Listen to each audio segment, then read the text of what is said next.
The England team is in a state of flux as the transfer window hits because a lot of those players that are regulars in the squad could be on the move. It could be a busy one for these England players. And of course, got a major tournament next year. They want to get it right. But some of these players might not even be able to move. Let's start off with Mason Mount, who it looks like it's pretty much guaranteed that he's going to be making his way to Manchester United. How do you feel about that move for Mason Mount? I'm quite surprised because obviously Mauricio Pochettino coming into Chelsea, I actually would have thought that Mount was a player he would quite like and lean on. Relatively still young, 24 years old, can create as and when asked to. I think he has been a little bit disappointing for me. I remember him kind of breaking through under Lampard at Derby, and there was a lot of chatter and high hope for him. And I think it's kind of stagnated a little bit, but then I look at the Chelsea team and what's going on, and I think maybe that's all linked. But I guess it's a decent move, especially for him if he can go to United, Champions League football next year. I mean, why not? Whether or not I think he adds much to United is another thing. Well, they've struggled all season with the word depth, and people have constantly said they don't have depth in certain areas, and I think he can play at a multitude of positions. And I think Ten Hag's one of these managers that he will have seen things in Mount, like his counter-pressing, like his ability on the ball, like his set pieces, and probably gone, I can find a home for you in this team. Totally. Whereas I think with Pochettino and Chelsea, they just need to get rid of players that cannot fit in the dressing room at the moment. So that probably led to a point where they were going, these three could potentially go if the right offer comes in. United probably sensed that an offer could be made. And actually, I think Mount, bar last season, has actually been pretty good. He's actually been on the way up, then he got injured. And then Chelsea have gone through a really bad period, and it's sort of been unfortunate that it's reflected on him. So I actually think it's a great deal. I think it's a disaster for Chelsea. For Chelsea. I don't think Poch is involved in this. He screams a Poch player for me. Absolutely. He works hard, he's intelligent, he'll do as he's told. Press well. I just think with Chelsea, they've got themselves in such a mess that players that have been generally consistent, and Mount's had a poor season, but he's not a poor player.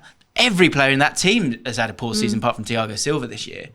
So I think this is a disaster. Like, if Kovacic goes, he's been linked away, Mount goes, you're just getting rid of the few players. Kante's also out of contract. You're getting rid of the few players that you're sure of that you can get 6, 7 out of 10, a minimum, right? But the thing is, Chelsea have spent so much money, they need to start clawing some back. Like, I understand there might be a problem with the negotiations, but I rate Mount as a player. I think he's very intelligent. I think he will work really well with Ten Hag, as you say. And I think it's a great move for Man United to give them options and depth and quality. I think he can easily have a Rashford season that Rashford's had this year, where it all went to pot, and then you just get a bit of love, you start again, and you're a special player. I think he's a great player. Where would you say he fits in? That would be my only concern, because if you're going to spend upwards of 50 million on a player, he can't just play 20 games off the bench. That was my question. Well, where does he fit in that side? I think you can change up the team with him. You could play him, as an 8 that's looking to get forward. If you want to, he can play on the left. He can play on the right. He's done that as well. He can play as a 10 on his own if Bruno Fernandes needs to be rested for games, which never seems to happen. I think Eriksen is also getting a little bit older. There might be games where you want to take him out. I think it's about giving them options to not have a set in stone team. And you go, okay, here's some competition, guys. Who's the best player here? I think he can play in any of those positions, and it might be one where you need Fernandes to have a breather. You obviously got Champions League football here as well, so you need to be able to move it around. Eriksen can't play 60 games a season. Casemiro can't play 60 games a season. I'm not saying he's going to play where Casemiro is, but Bruno Fernandes shouldn't be playing 60 games a season. So I think that's the thing here. And even say, like, on that right-hand side, he's such a smart player, I think. If you go and get yourself a really good right back who's really exciting, he could play a little bit more narrow or play more as a forward. I think there's so many options with someone like Mason Mount. We could talk about Mount forever. Let's keep going. Harry Kane could also make his way to Manchester United. Let me come to you for this one, Abby. How do you feel about Harry Kane? Do you think he will move? I really don't know. I'm very much on the fence with it. I mean, when I take my Spurs hat off, I can say I think he should go, so he can win trophies and be happy. At least one of us can be happy. But obviously, from a Spurs perspective, the place that we're in, I don't think we can afford to let Kane go. In a way, it's better if he just goes on a free next year, because Spurs haven't even got a manager at this point when we're recording this. It's been, I think, nearly 60 days without manager, first and foremost. Crazy. If you let Harry Kane go, what are you going to get of him on his last year of his contract? 50, 60, 70 million. You can't replace Harry Kane with 70 million pounds. So in a way, I also don't trust the board on a personal note to reinvest that money properly. And I think if you sell Kane, you've got to go and get 2-3 players to replace him rather than just one. He's irreplaceable to Tottenham. So I don't think they will. I think also the outrage if they do sell him at the moment with all the disarray going on around the club. But I think he would fit perfectly into United's team, which I've said on this show before. I've said it quite a few times, and that's not because I want him to go. Before Spurs fans jump down my neck, I don't. But I think he would fit in really, really well, especially with Eriksen and potentially Mount in behind Bruno. He'd be perfect fit for them. They're just in a really bad situation. They've now got their best players out of contract next season, could leave on a free. They sell him now, they're the worst people in the world. You got to sell him, you got to cash in, because you can't let a player of that calibre leave for £0. You may as well get something. The problem Spurs are going to have, they sell him to United, they've guaranteed giving up their top 4 space by giving him to United. So they really are stuck, and I don't know if Kane wants to go to Bayern or somewhere like that. I'd imagine he doesn't.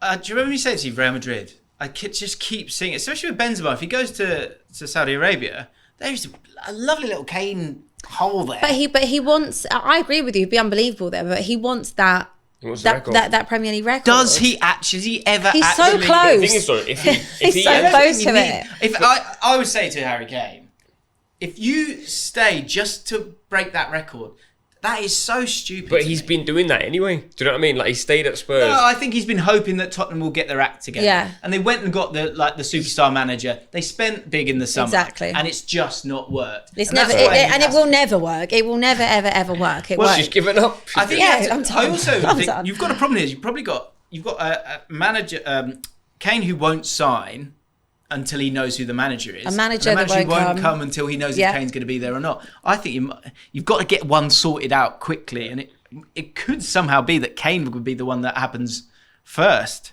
Who knows? Let's keep going because there's more players to talk about.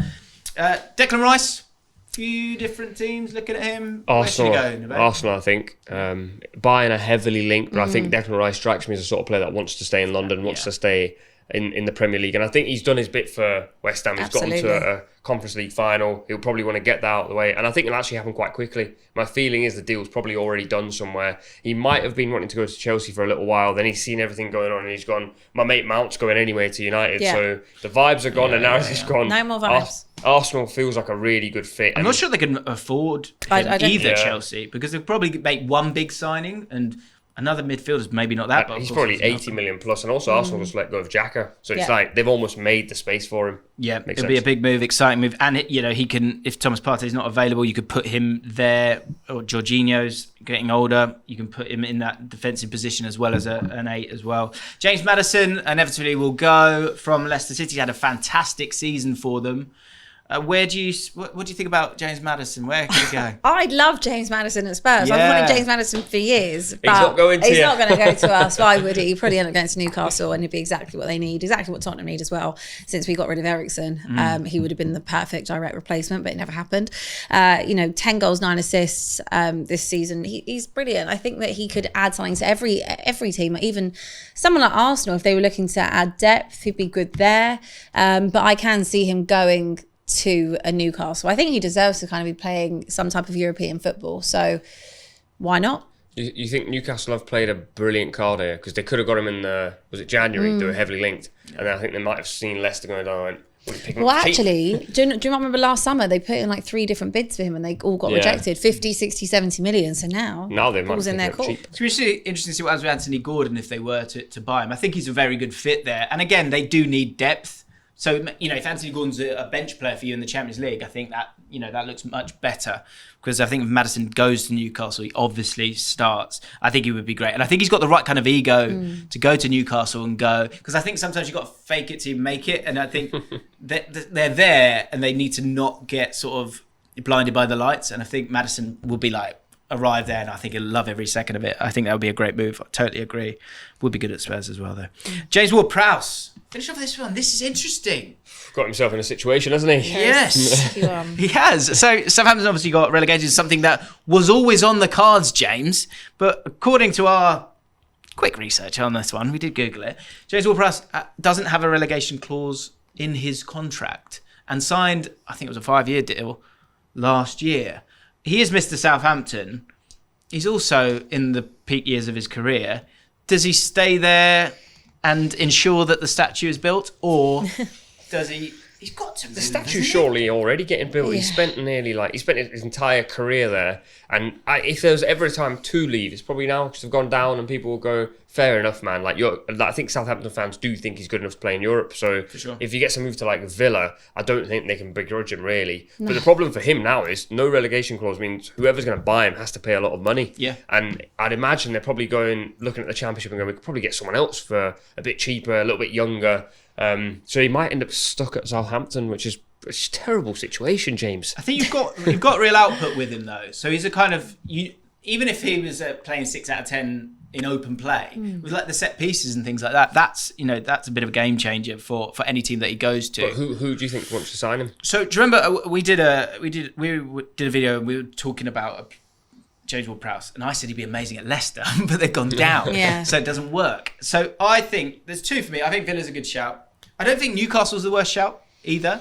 Go play Champions League football. But the one thing actually, I think, in terms of what you're buying, if you've got a great set piece taker, you don't really need James Ward-Prowse. So I think West Ham would be a really good fit. Declan Rice goes. He's not Declan Rice, but he can play in a similar position. And I think in terms of set pieces, he could provide a lot of goals for that team, who David Moyes always likes a bit of size in there. He likes that physicality, he likes crosses, likes to score goals from set pieces as well. And I think he'd be a great fit for West Ham, personally. I see that. I think there's not many better at all from a dead ball situation or a set piece situation. He's worth his weight in gold for the extra points you'll pick up in that situation. But I do agree with Nabeed, like who is going to pay the money? Because at this point he's got 4 years left on the contract. He can, in a way, I think Southampton can say what they want to say in terms of a price tag with no clause in it, which was a real oversight from their part.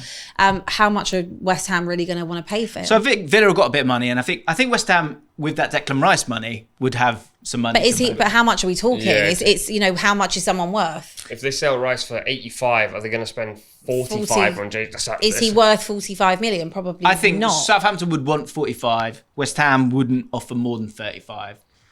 We're all, he goes for 75. We're all 75 daily. million. That's what I think English happens. Okay, interesting stuff. Guys, we've probably got this massively wrong. So let us know, where should these England stars go to this summer? Let us know. Thanks so much for watching ESPN on YouTube. And for more sports highlights and analysis, be sure to download the ESPN app. And for premium content and live streaming, subscribe to ESPN Plus.